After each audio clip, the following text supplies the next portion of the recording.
Thank you, thank you. Thank you all. It's great to have you all here today. Okay, so let's...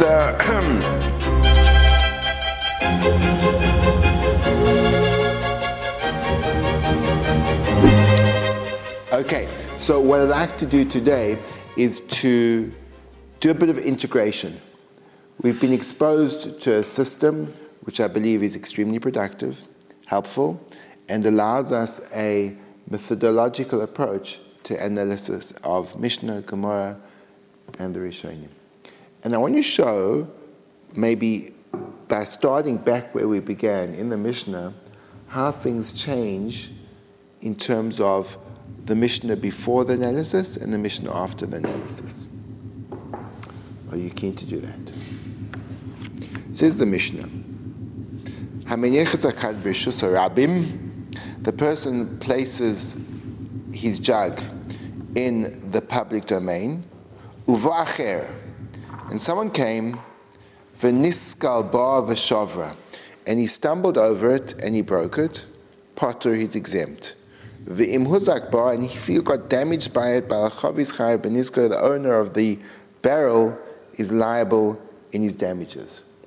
Now, the most glaring problem in the Mishnah is the shift of describing something in the first line as a kad and in the last line as a chavis. How can you shift the vessel described? That seems to be totally ludicrous. To which the Gemara asks the kasha, and the Gemara responds, we didn't see this extra Gemara, but the Gemara explains the reason why that switch needed to have been made, and the simple answer the Gemara gives is hainu kad hainu chavis. It's the same thing in regard to commercial trade. And therefore, if you ask for one and you give the other, that's not a commercial problem. So that was the underlying message of the shift of language. But we didn't see the Gemara. What I'd like to point out from that is that mistakes in the Mishnah are deliberate and intentional. They're not problems, they're solutions to give us a new understanding through the riddle of putting two things which are incoherent.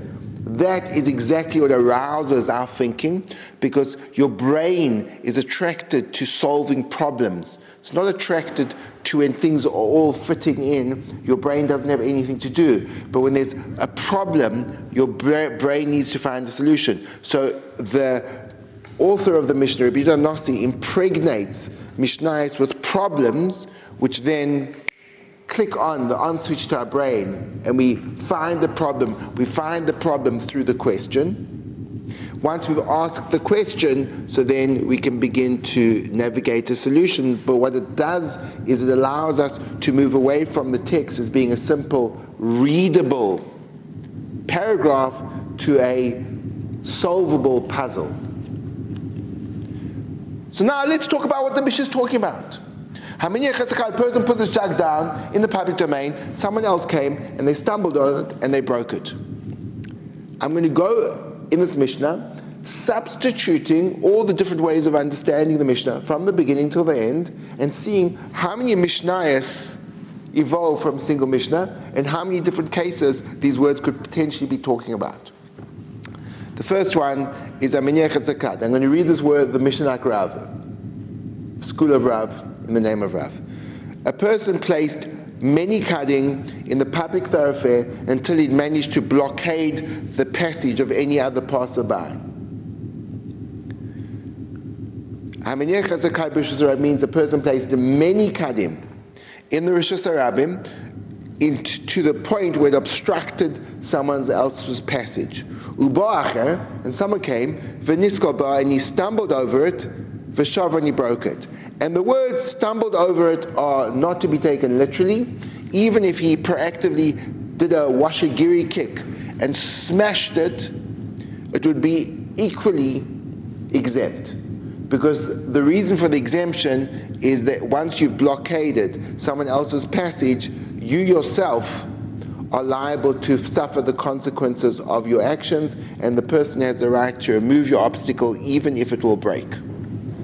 So according to Rav, the Mishnah is talking about a person comes into Rishus Harabim, sets up a barrel blockade If you then go ahead and break deliberately one of the barrels, you're exempt. But, why did the Mishnah pick the case of stumbling? Because if you actually did break it proactively and you smashed your foot in the process, then he will be exempt from paying your damages. And therefore, the latter part of the Mishnah would make no sense had the former part of the Mishnah spoken about deliberate breakage. So even though the former part of the Mishnah includes deliberate breakage, and the word niskal is not exclusive, it's inclusive, the reason why we used and chose that case, or the reason why, according to Rav, the Tana chose that case, was in order to justify the second clause of the Mishnah, which is that when you hurt yourself, he will be liable to pay for you. That's only true if it was inadvertent. If it was deliberate damage, he will not be liable to pay you a penny. So that's one Mishnah. That's one Mishnah. Do you want to see another Mishnah? Here's the Mishnah according to Shmuel. A person put a jug, and it was pitch black. And he put that at Bereshis Harabim. And since it was dark and someone else came, and now they stumbled over it, they're exempt. If they got damaged, so the owner of the jug would be liable to pay for the damages. It's a new Mishnah. It's talking about, do you have liability for breaking things in the dark? And the chiddush of the Mishnah is, even though you would be totally liable if you broke it during the daylight hours, but when it comes to nighttime, since your vision is obstructed, you're not liable. But by implication, both according to the first way we learned of the blockaded Bereshis Harabim and the second way we learned of the darkness Mishnah, everyone would agree that in broad daylight, a single jug in the middle of the road, you'll for sure be liable. Because no one is allowed to walk in a public domain without carefully looking in front of them, making sure that their eyes pick up any possible dangerous or fragile items that could be broken. Then we've got a third way of learning the Mishnah. A person around the corner, that's Rabbi Segal, and someone came and stumbled over it, they broke it. But if it would be in the middle of the road, you'd be exempt. If they got hurt, the person who put it around the corner would be liable. According to all of these three understandings, we have to add in a further piece of information. Those three understandings evolved from the Gemara's kasha. All those three understandings were born of one kasha. The kasha was based on the premise that a person needs to look where he's going. You cannot be exempt for breaking something in a public domain if it was in your full view and there was enough light to see it and it was not obstructed by other objects. You can't. You can't be exempt. Once I know that, I now have to figure out what I can do with the Mishnah. And I perform a classic Talmudic operation known as LOL. Logic overrides language. Like life, we have to learn to see through our head and not be beguiled and seduced by our eyes. They don't tell us what's really going on underneath the surface. This lesson is iterated and then reiterated in our Gemara. So the Mishnah says this and it means that. Good? So those are three different versions of the Mishnah. According to all those three versions, we have a question. One second. If this person is not liable for breaking the object only when they're extenuating circumstances, it's dark or it's blockaded or it's around the corner, what would be when there are no extenuating circumstances? He would for sure be liable. Well, if that's true, would the person that placed the barrel in the public domain also be liable to pay for him? Surely, if he needs to look where he's going in order not to cause other people damage, it means his eyes are transfixed upon the ground, and therefore you who left your jug there bear no onus of responsibility for his subsequent damage. And therefore, we could perhaps suggest that the Mishnah, when you set it up, not in the nighttime, not in the around the corner, or not in a blockaded situation, if you set it up in broad daylight, everything about the Mishnah would change. First of all, he would be liable when he broke it, and secondly, you as the owner of the object would be exempt for paying for his damages. But only when it's dark, that's when he's exempt because he can't see it, and that's when you're liable because he can't see it. That could be a possible understanding. Hanging here for one moment. Tosfos tells us that is an incorrect understanding, because Tosfos says the following thing. He says when the Gemara questioned the Mishnah, it had two possible locations as to where it could rest its kasha. Number one was on the first part of the Mishnah, and it could have asked, why is he exempt? He should look where he's going. Number two is on the second part of the Mishnah, and it could have asked, why is the owner of the jug liable? He should have been exempt by the fact that the person was looking where he's going. And yet the Gemara chooses to ask on the first part and on the second part. Why did the Gemara do that? Answers Tosfos, because there's actually a distinction. That the level of attention and alertness that I need to have when walking down a public thoroughfare in order not to damage others is more than the level of awareness I need to have in order not to get damaged myself. So we have this paradoxical, discordant level of liability. When I'm walking down the street and I break something, I'm completely liable. When I'm walking down the street and I get broken by something, that person is completely liable. Because the principle of walking down the public domain in relation to others is I have to be super vigilant not to cause them damage. In relation to myself, I don't have to be as vigilant. Then the onus is on the other to make sure I don't get damaged. So the thrust is always we have to protect ourselves from damaging others. And that will, in our Mishnah, have two consequences, which means if the Mishnah would be in broad daylight, or the case would be in broad daylight, all of the above three opinions, Rav, Rabbi Yochanan, and Shmuel would agree that even though in the classic case of walking down and breaking a barrel in broad daylight in the middle of a thoroughfare, you would be liable, but at the same time, if you got hurt, he would be liable to pay for your damages. A counterintuitive switch helped out by Tosfos. So I don't know if you're getting the feel of this, how one little three-lined Mishnah now is this massive, expansive exploration in so many different halachic areas, and how subtle they are. Are you getting that impression, Teddy? Tom? Yes, sir. Ben. Zach? Yeah. Good. Yes, Zach. So to confirm my understanding, Tosfos places the kasha on the first portion of the Mishnah. The Gemara places the kasha on the first part of the Mishnah, and Tosfos questions as why is it there? Okay, and then, thank you. The Gemara places the kasha on the first part of the Mishnah, and so from this we can deduce that the liability is only questionable based on the circumstances in that first case. So whether or not the person who did the breaking is liable. But the person who placed it is always liable for potential damages to the person who broke it, regardless of any context. And that's why the kasha is not placed on the second half of the Mishnah. Excellent way of expressing it. Okay. Well done. Good. Tom? So,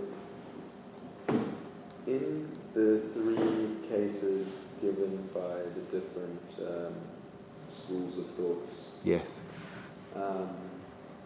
we have the turns the corner, the darkness, and filled with barrels. Are those to be taken literally, or can we extrapolate that they might actually, in the same way how we learnt about, I think it was like a hole, a fire, can we extrapolate that these could also apply to different situations? Absolutely. Not only are they a real setup of the Mishnah, but we have to extract, like we do in our Mishnah analysis, we have to extract the principle behind the Mishnah. So according to each one of these opinions, we'll be perhaps extracting a different principle. And I'll give you an illustration. According to Rav, who says the entire road is blockaded and you have a right to brake, the principle you can extract from that is legally, if someone parks in my car and I've got an important meeting to go to and they're blocking it, I can just reverse and shunt their car out the way. Maybe it will damage their car, not my problem. They were obstructing my thoroughfare. According to Shmuel, what I extract from this is you only have to be cautious to a certain degree. But at dark, at night, you don't have to go and find yourself a torch in order to illuminate the way in front of you. That's not. And so then you could extract that what level of effort you need to put into to protect yourself from causing others damage. It's as much as taking out a torch in the dark, or according to Rebbe, as much as looking around the corner when there's potentially a danger there.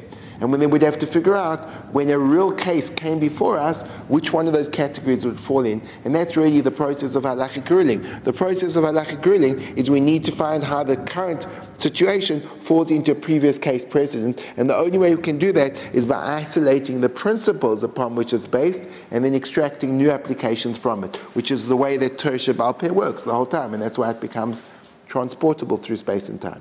So, if I can follow up on that, can we therefore argue that this whole focus, or maybe there isn't much of a focus, but it feels that way to me, that this whole centralization around daytime and nighttime is actually kind of irrelevant?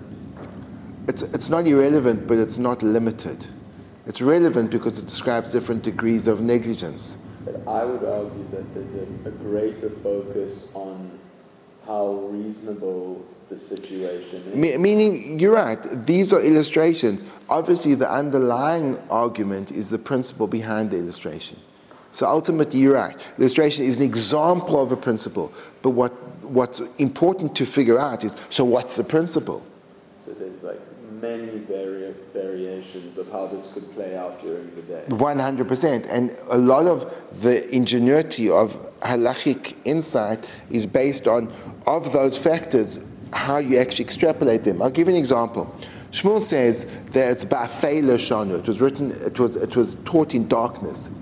It's a very nondescript term, afela. He could have said at night. You see, but night's a variable because it depends on the state of the moon. Some nights you've got enormous amounts of visibility when it's a full moon. Some nights there's zero visibility when it's a new moon. So it depends at the time of month. So using the word night wouldn't be that illustrative. Then we have to figure out, well, what does the word afela mean? Now, if you translate the word afela as being pitch black, so then we'll say, okay, well, what would be according to Shmuel when you broke a cud under the full moon? You'd be liable, even though it would be at night because it wouldn't be pitch black. Alternatively, if you understand that the word afela means obscured vision and not pitch black, so then you'd be forced to say that even when it's a very cloudy day and the vision's obscured, you'd still be exempt. Or there's street lamps. And then, exactly. And then what kind of visibility would artificial lighting create? And then it opens it up. So a lot of the halachic discourse is on fine-tuning exactly what the consequences of those things, and then you have to bring proofs forward and back. And therefore, actually, once you've got these things down, there'll be even further discourse and dialogue developing. What does Shmuel really mean? What does Rav really mean? What does Rabbi Segal really mean? And so I think what your question leads into is, yes, that is how you develop the entire structure of halachic law. Go on. So we have this distinction between hakad and hachabit, and we haven't really... So the Gemara does it. We skip that Gemara. But it's interesting, and maybe this is more an observation than a question, but maybe you have some insights on it. It's interesting that there isn't really an emphasis on the change that could be in place if the object itself was different. So for example, if you're walking and it's like a tiny little thing on the floor that you can't see, where would you place that in? It doesn't seem to fit into anything. Excellent point. So in other words, when we extract in the principle, it didn't say a needle. It didn't say a thimble that you tread on. It said something which has a certain volume to it. No one's walking around with a jug which can't contain a couple of liters. So both the jug and the chavis are relatively similar in size, because the Gemara concludes that actually, if you say they were often synonyms, and some people called a kat a chavis and some people called a chavis a kat. So they were obviously relatively similar in size. But they would have two consequences. Consequence number one, what happens if someone put a tiny little thing on the ground and you tread on it? Then you could argue your visibility was impaired not by the light but by the size of the object. And therefore it could be that over there you'd be exempt. Similarly, what happens if someone put a gigantic refrigerator and you collided with it and shoved it down? Then you could say, oh, no, that's so big that there's no possibility of negligence involved over there. It's like the barrels everywhere. It's like the barrels everywhere, exactly. So then you start there's no possibility of negligence, but it's inherent that you are negligent. In other words, these are exactly the factors that you have to start playing around with. But as we discuss this, Teddy, and as we discuss Chari and Ben, as we discuss this, it becomes clearer and clearer how the oral law remains an oral law. Can you understand? Through our discussion, through our dialogue, that's how we give flesh to the skeleton that we've been placed in front of us, which is the Mishnah. And then you have to give it body, and then you have to give it blood vessels, and then organs, so it becomes a breathing, living entity. And that's why the Torah Shabbat remains alive through this process. Beautiful. Okay, so until now we've seen three ways of learning the Mishnah. There's a fourth way of learning the Mishnah, which is the final answer to the Gemara, which is what they said in the West. In the West they said a simple principle. It is not the way of people to look where they go in the public domain. And hence, the Mishnah is talking about broad daylight. The Mishnah is talking about a single jug. And the Mishnah means exactly what it says. It means that if a person is walking in the public domain in the middle of the day and there's a jug in front of him and he inadvertently stumbles on it and he breaks it, he's exempt because he didn't need to have been looking. And if he gets hurt, the other is liable because he didn't need to have been looking. In other words, even the reason for the liability of the person that placed it there is a different kind of reason than the previous three answers. Because the previous three answers, even though he needed to be looking, but that's only to protect against damaging others, but not against himself. Whereas according to this answer, you don't need to look. It's much more simple. So there's 4 different ways of reading the Mishnah. And those 4 different ways of reading the Mishnah will become even more variegated based on how do you understand the particularities of each case. What does it mean that the Rishus HaRabim was blockaded? What does Afela mean? What kind of darkness are we referring to? And what kind of corner are we referring to? And what are the extrapolations thereof? And therefore you could see that there could be dispute as what regards what results is that. Good? So this process is called substitution. They say that the Vilna Gaon, at the end of his life, the only thing he learned was Chumash. He'd open up a Chumash, the 5 books of Moses, and he'd go through a Psukim. And through each and every Pasuk, he'd learn the entirety of Torah. So as he'd go through the word Bereshis, he'd learn everything that was contained in that word in relation to all the oral and the written law and all the hidden Kabbalistic secrets. Because he had the capacity to source back to the original 5 books absolutely every other part of Torah. Which is akin to the process we're doing here, obviously in a very, very, very diluted fashion, but that once you've learned all the Gemaras, so now this tiny little 3-line Mishnah becomes this incredible, vast wealth of wisdom and Torah. Yes? Crazy, right? Crazy. Okay. Good. In terms of Kiddush, isn't it a little more obvious in the first 3? Comes along Teddy, and he says, look, when I look at that last way of learning the Mishnah, it seems so much more simple, so much easier. I don't have to do the kvetch of a logic overrides language.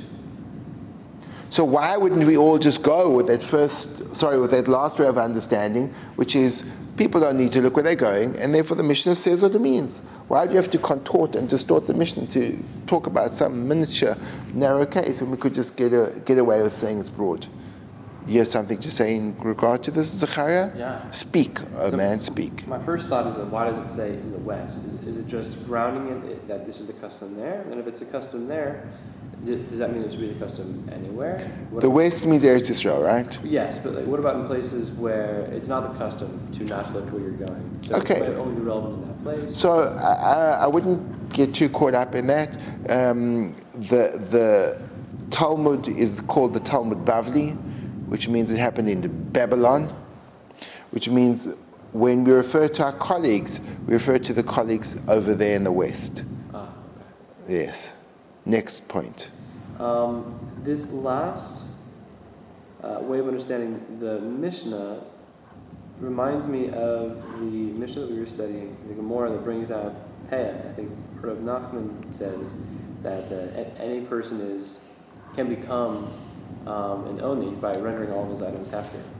So by that same logic, we can say that anyone could become blind, and anyone could have something God forbid happen to them that renders them incapable of seeing things in the public domain, and therefore they would be, even in broad daylight, patur for breaking anything.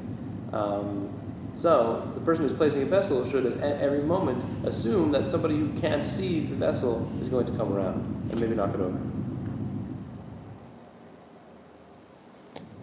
That was very, very creative association and thinking.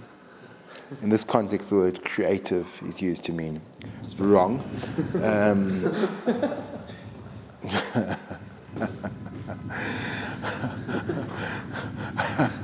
It's hard to know where you begin to describe why the comparison is inaccurate. We'll devote some time afterwards to go into why the comparison is inaccurate. But one point that you made, which I think is a fair point, if there are people who are visually impaired, does the person placing it there have to be considerate of them? So we see the person placing them, according to every opinion, is always liable for the damage caused to the others, either because he's got a heightened level of responsibility or because they don't look where they're going. And therefore it's just average responsibility. So you see, yes, you always as a person who's placing obstacles have to be super aware of any possible eventuality that could come about, that could cause someone else damage. Okay, good. But back to Teddy's question, which is, well, if there's a simple way of resolving the Mishnah, why would the three initial opinions contort the Mishnah in such a small case? As we explained, it's called Nekimta, where you squeeze a broad sentence into a tiny little example, and that's problematic. If I say it's light outside, I mean everywhere outside is light. If I say it's light outside in the day, I'm limiting it. If I'm saying it's light outside in the day when it's not cloudy, I'm limiting it even further. And the more limitations I put to that clause, the more limited it becomes. But when I say it's light outside, the implication of the sentence is everywhere at all times. So when it says that when you're walking in the Shiur, the general implication is all times under all circumstances. So we're limiting it to very narrow circumstances. Why would we do that? And the answer is because there's a logical imperative. But Teddy asks that there's no logical imperative because see, there's a logic could go either way. That's precisely the point, my dear Teddy. That underneath these two ways of understanding the Mishnah is how in agreement am I with the level of responsibility a person has as he traverses the public domain. If you subscribe to the fact that a person is so super responsible that he has to be constantly vigilant in order not to cause other people damage, that becomes the point that you're not willing to compromise on. Because to you, that is such a dear and basic fact of damages that there's no way you can negotiate with that. Once you start at that point, the only option left is to be able to squeeze the Mishnah into a narrow parameter in order to make it work with something which you believe to be a true way of understanding how we should be in the public domain.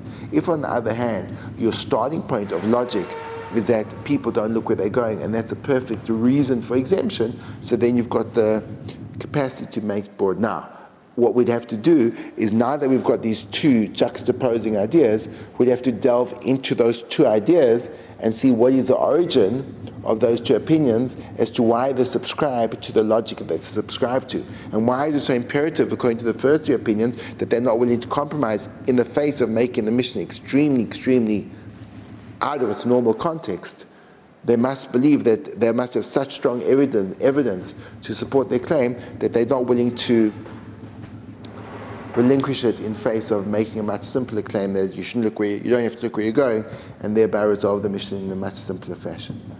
Part of the struggle of the journey of Talmud is going, as we go further, then we go deeper, and trying to figure out where were they, and trying to delve into that different rationality of. And it comes out that there's this chasm that evolves as to how do we need to be when we're walking around in the public domain. And then we obviously have to figure out, and where does that originate from? Good? It does feel a little soft, like in the Chiddush, like in those Akintas. You would have thought even in those cases you have to watch where you're going, and the Chiddush is no, you don't. Like that putter now just feels diluted. Absolutely. Another point that Teddy is making is that it comes out, according to, let's say, Shmuel, that's taught at night, that the Mishnah is teaching me. I would have thought that when you inadvertently break an object at night, you would be liable. The Mishnah says, no. At night, there's an exemption, which means that if we go back to our Mishnah analysis technique, what would I have thought if I know the Mishnah is talking about at night, like Shmuel says? I would have thought that at night you'd be liable as well. Why would I have thought that? I would have thought that the degree to which you have to go to stop from damaging others is even to bring a torch with you, to make sure that there's nothing in front of you. And if you didn't do that, you're negligent. Kumash Melon comes to teach the Mishnah, that far we don't go. And that's a Chiddush, because the simple understanding is we go that far. So you start to see that according to this one school of thought, the level of guardianship I need to not cause other damage is gigantic. Now you're probably wondering where this comes from. So I'll give you the source of where this comes from. It's a Mishnah which is in the previous chapter 2 of Bava Kama. The Mishnah starts by this, saying the following sentence. It says, Adam muad l'olam, a person is always forewarned. Bein shoigeg bein mezid, whether he be unintentional or deliberate. And there's different gears in the Mishnah. One Mishnah is bein b'oines, whether it be total duress or whether it be willing. Bein bein yoshen, whether it be awake or asleep. In other words, the Mishnah states that if you damage a person whilst you are asleep, you're going to be liable. Says Teddy to me, what do you mean? If I'm asleep, what was I meant to have done? We're going to look at the Tosfos.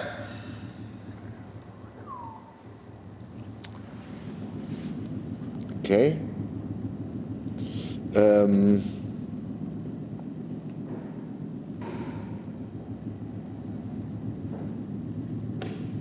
Tosfos in Chav Zayin Amud Beis essentially asks you a question. It's the third Tosfos on the page. The first words are Ushmuel Amar Ba'afei Leshanu, and Shmuel said, "In darkness it was taught." I'm going to go. Where are we? We are now on page Chav Zayin Amud Beis, the second page of what we have in front of us. And if you go 3 Tosfos down, the first one's got Kuf Mem Lamed, then there's Amai Potter, and then there's Ushmuel Amar. Good? Shmuel Amar Ba'afei Leshanu. Yes?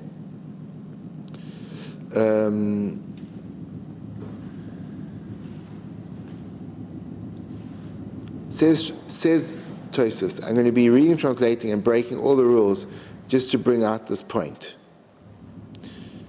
Says Tosfos, V'hada pligi lekamon, and that which they argue later on, there's an argument in the Gemara, in niskal posheyahu or loy. There's an argument in the Gemara later on, is a person who stumbles over something considered negligent or not? So what Tosfos means to ask is, why over here is it assumed that when you stumble and fall, you are negligent. And later on, the Gemara has an opinion that says you're not negligent. Answers choices, there's a differentiation between stumbling and stumbling. When there's a machlokas as to whether you're negligent or not, that's when you tripped over your own feet. But over here, when you tripped over something which is a obstacle, and in a scenario where you shouldn't have looked where you're going, because let's say according to Shmuel, it's dark, that is called an onus. You're called under duress. Okay? But now our Tosfos asks your question, Teddy.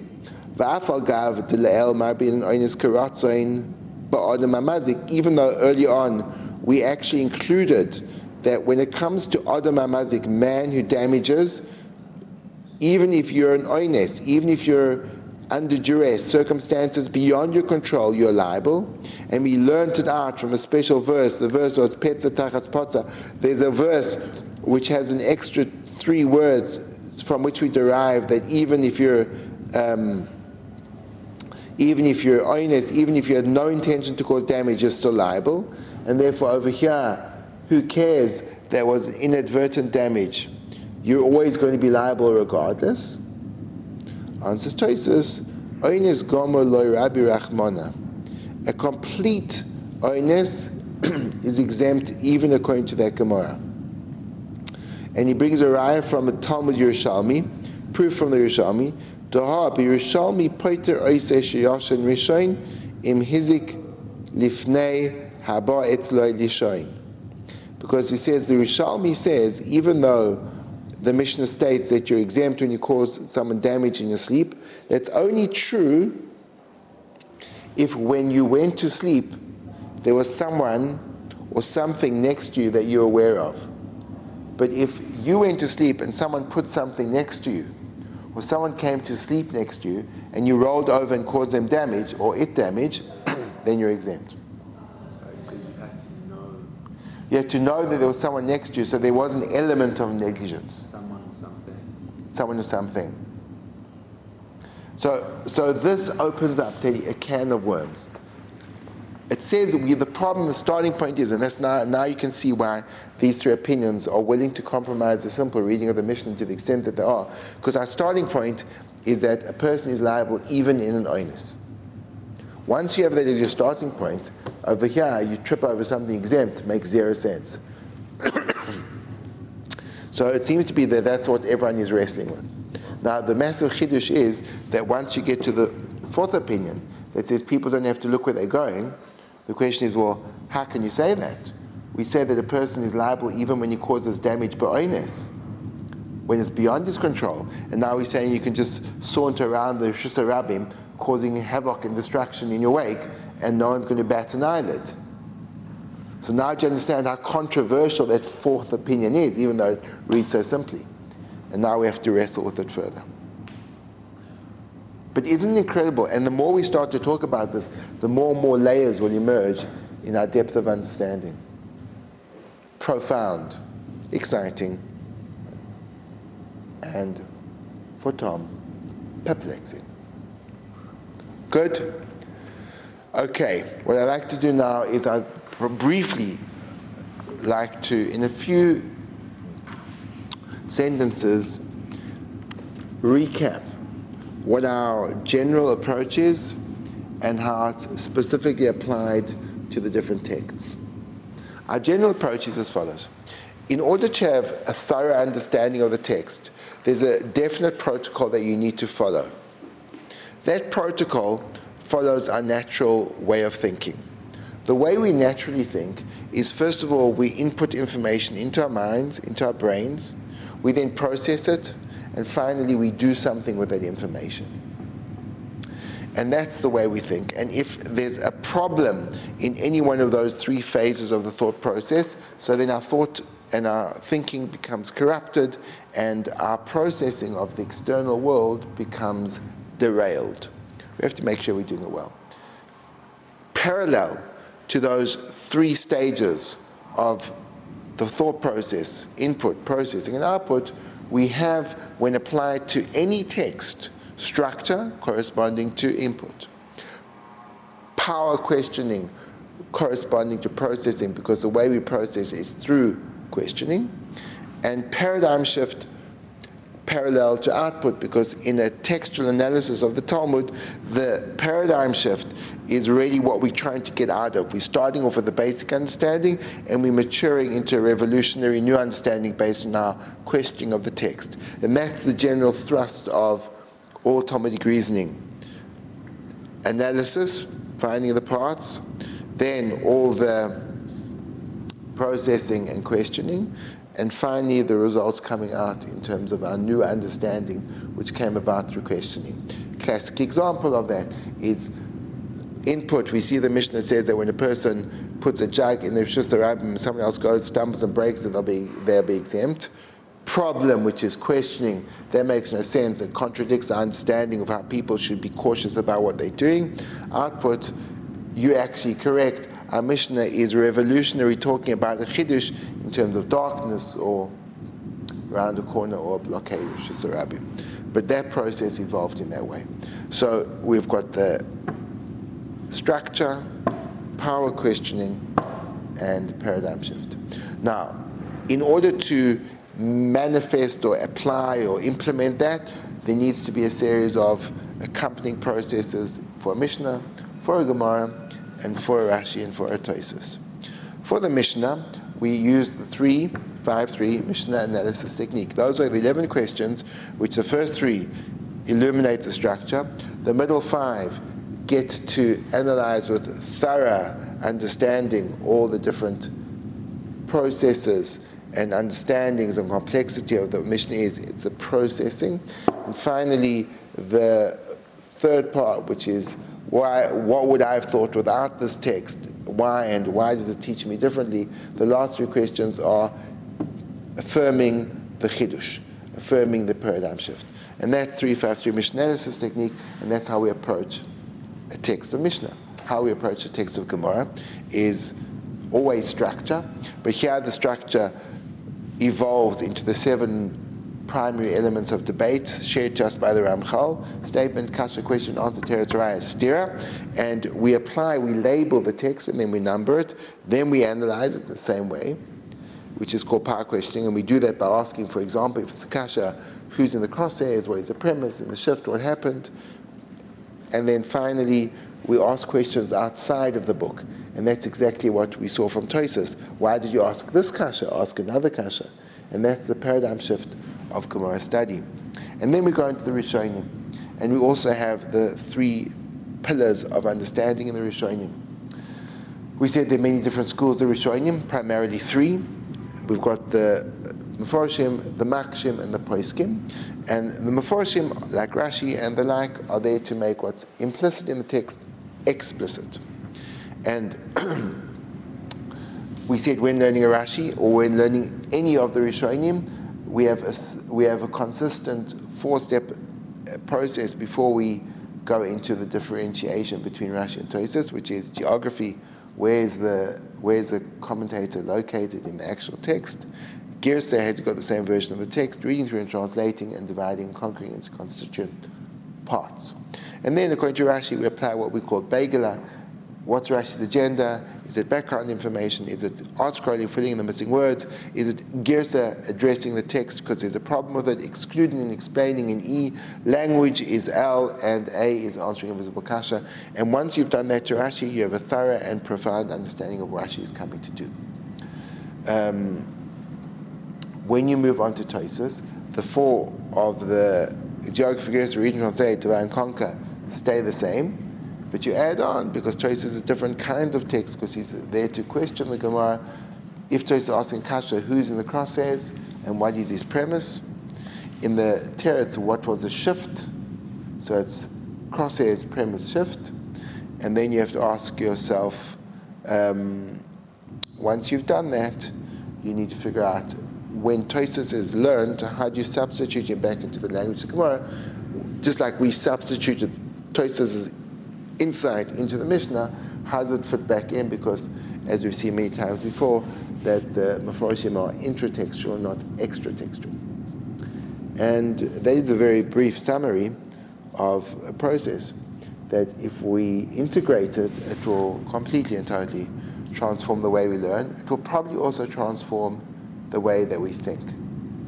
Interesting, I got a very, very insightful comment on one of the shiurim that I posted, and I think this is to me perhaps a demonstration of what happens when you apply the method faithfully.